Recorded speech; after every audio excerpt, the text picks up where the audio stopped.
Ms. Pico. Right. I have one question. This is from a Voice of San Diego reader, Jeff Johnson. He asked both candidates, pro football is a private business. When the Chargers are rarely able to fill enough stadium seats to avoid a local TV blackout, why should we consider investing any taxpayer dollars or city land to a new stadium? Councilman DeMaio, will you start with that?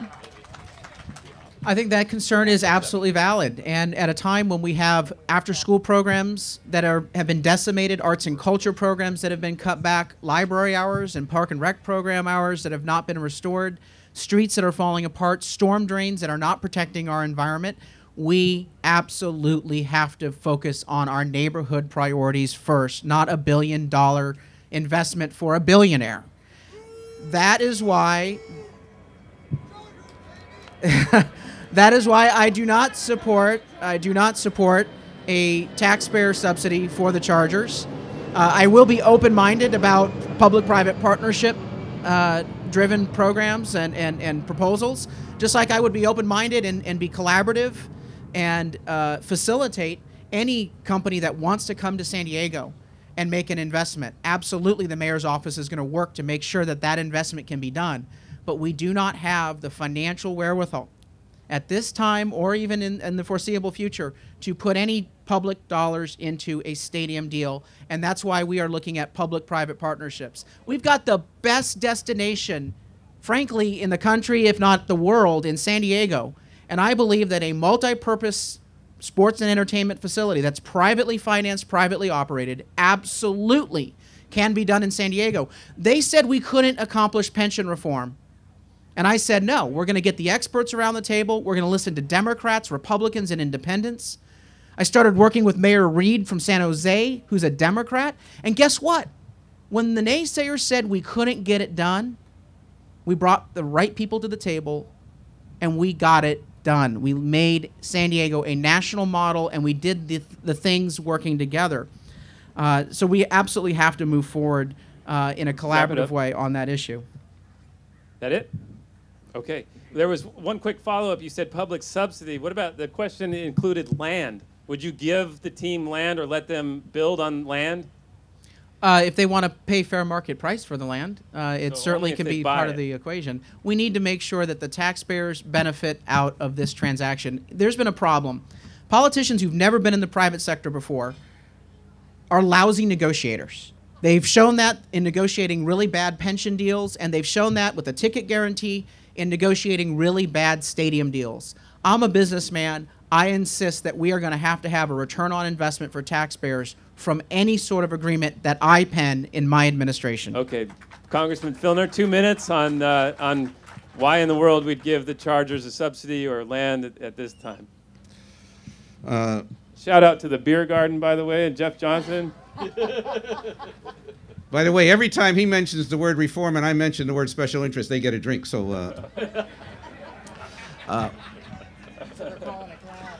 reform, special interest, special interest. We got it done all right, he said. We got it done. Through a whole campaign of propaganda, misinformation, and lies, you got Prop B passed. I mean, it was in such an incredibly misleading campaign, and he still says, you know, the average employee can retire at age 50 with twice their salary. It's a lie, and it's just made up. And the people did buy it because they were mad at the fiscal situation. Well, we can improve the situation without lying to the people, Carl. And unfortunately that's what the campaign. You know, you're basing this one the same way you did the other one on. And he talks about the budget, that we're going to have after-school programs. We need after-school programs and rec center. You voted against every single budget that increased that. Every single budget that increased those services, you voted no. No. Nobody voted no more than Carl DeMaio on the council, maybe in the history of the council. I don't know. Bob, the question was on the Charger Stadium. Yeah. And every time that you answer the question that they asked, I'll point that out too next time, okay? I love the Chargers. There's a special buzz on game day, and a major league city should have a major league team. But there ain't going to be any more extortion from the major league teams when Bob Filner is a mayor. No more extortion. I offered, by the way, you know, when they get a stadium paid for by the public, and then they move and they make hundreds and hundreds of millions of dollars, and the value of the team goes up. Wrap it up. And then they leave. I got 10 seconds, it says. Why don't they give us some ownership of the team? The public of San Diego, you know? Then we can invest in ourselves. Then when they leave and they make hundreds of millions, you know, we'll get it back. So let's negotiate on a whole different basis than has been set up by this. LaDonna. Well, I'm going to do something that doesn't have anything to do with the Chargers, the stadium, or reform. Sitting on the governor's desk. How about special interest? Well, you know, maybe I could maybe slip it in there. Sitting on the governor's desk right now is Ben Hueso's bill to put city employees back into Social Security, which, by the way, was supposed to already happen even under the terms of Prop B, at least according to Carl.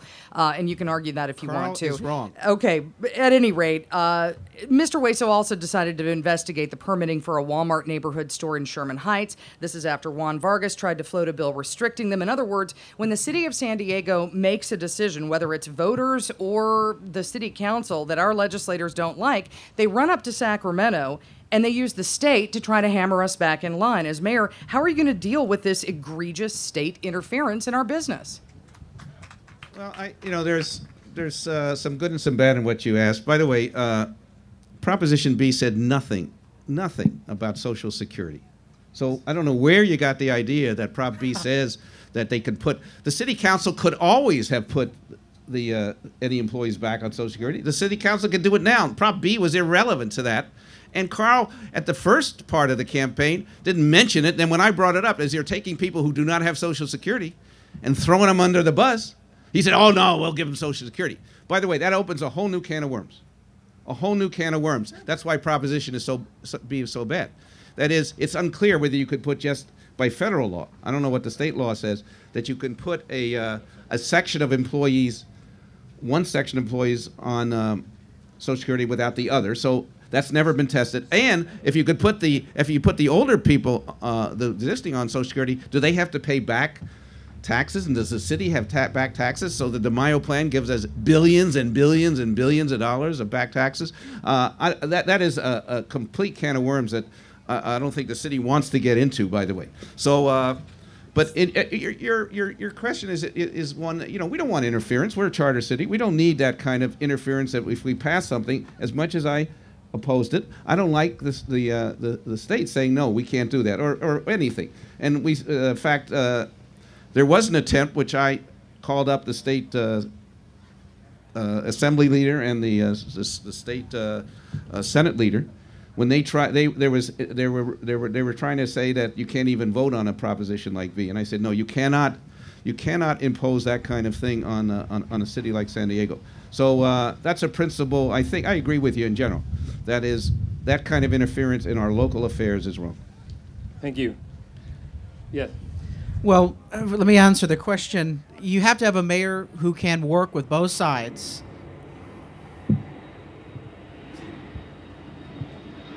And handle airplanes at the same time.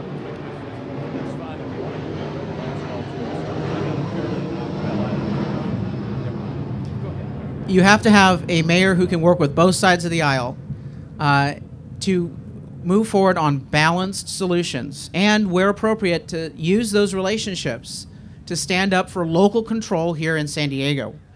That's why when the pension reform initiative that the governor did sign a few weeks ago was winding its way through the legislature, and there was language in that bill that would have overturned Proposition B and a similar initiative in San Jose, I reached out, as did Mayor Sanders, to Democrats and Republicans, and urged them not to try to thwart the will of the voters in both cities. So Mayor Reed and I both pushed hard with our connections in Sacramento to make sure that that language was not part of the bill. And when the governor's office contacted me and said, we would like your support for this bill, my response was, I think you have some good ideas in that proposal. I will support the bill because it moves us forward. But I will not support the bill as long as it has language in there that will overturn Proposition B or San Jose's initiative by Democrat Mayor read. And the governor's office gave us the assurance that that would not be the case. I also have said that we are going to move forward and allow the city employees to decide the Social Security question, and I'm perfectly happy re-enrolling them if that's their choice. And the reason why I urge the governor not to sign the Hueso bill is because our own employee unions, a majority of them, have gone on record stating that they oppose the bill on the governor's desk. And as a result, I will respect their opposition and communicate to the governor that this should be an issue that's left to meet and confer at the local level of all local governments. Thank you. We're going to have to wrap it up, so I'm going to do 2 quick questions that gives us a perspective on your own approach to the world. We have a presidential election going on right now. Who would be the best president for San Diego, in your opinion? Mr. DeMaio. The president that gets jobs back in San Diego, plain and simple. We have a national economy. Is that Gary Johnson? You know, I'm not going to be taking a position in terms of endorsing any of the presidential candidates because I want to put San Diego first. And I know there are people who say, well, you should endorse. You know what? In the gubernatorial election in 2010, between Meg Whitman and Jerry Brown, I also did not endorse because I want to always be in a position to work with both sides, Democrats and Republicans, for the best interest of San Diego. I am going to put San Diego first over party label time and time again. That's the mayor that San Diegans deserve. Mr. Filner, are you a Gary Johnson fan? Well, I heard him endorsing President Obama. He said the one who's going to create jobs the best. So, you know, that's good if you want to stop there. as mayor, I actually have another question. As mayor, you got to do, you know, you want to make sure your connections. I don't know what. That's the first I've heard you had any connections in Sacramento. But if I endorse Mr. Obama, it's clear and simple. But and when he is reelected and I am elected, San Diego will have a friend in the White House. I've worked with Mr. Obama for 4 years. Even Mr. DeMaio put an ad up on when he was trying to destroy another candidate that had Mr. Obama quoting at a press conference, a national press conference, extolling my virtues, you know, as on leadership. So thank you, Carl, for that. His ad said, "Do you want an Obama Democrat for mayor?" I say yes. But we're going to have a friend in the White House, but we're going to have friends in governors. We're going to have friends in the mayor's office. You know, as in my years in politics, we have developed relationships across the country and across the world. Whether it's the President of the United States, whether it's the King of Jordan, whether it's the mayor of Milwaukee or the mayor of L.A., which I'll give you a heads up, Carl. The mayor of L.A. has endorsed me for mayor. All right, that's good. But those are the connections I think you need and to get things done. Let me do one thing for San Diego. So next, we're going to have a band come up. After the band is a school board debate. I want to ask you both. You both are going to go into the ballot. You're going to see Proposition Z, which would raise property taxes by $60 per $100,000 of property owned. How will you vote? Yes or no? In case you didn't hear, I was talking about Proposition Z. Proposition Z will raise property taxes by $60 per $100,000 of property owned. I just need a yes or no question. You'll be in the ballot. How will you do it? It'll also help our children. I vote yes. Oh, we're going to have leadership here for the 21st century. How are you going to vote, Carl? Mayor Sanders and I have discussed this proposition, and we both believe that this is an issue that should be left to the school board and the voters. As mayor, I want to make sure that I have the ability to work productively with our school board without alienating them. And that's why, as the mayor has done, I'm not going to be endorsing that initiative one way or another. Hold on. To both of our candidates, thank you for coming out and talking to the people.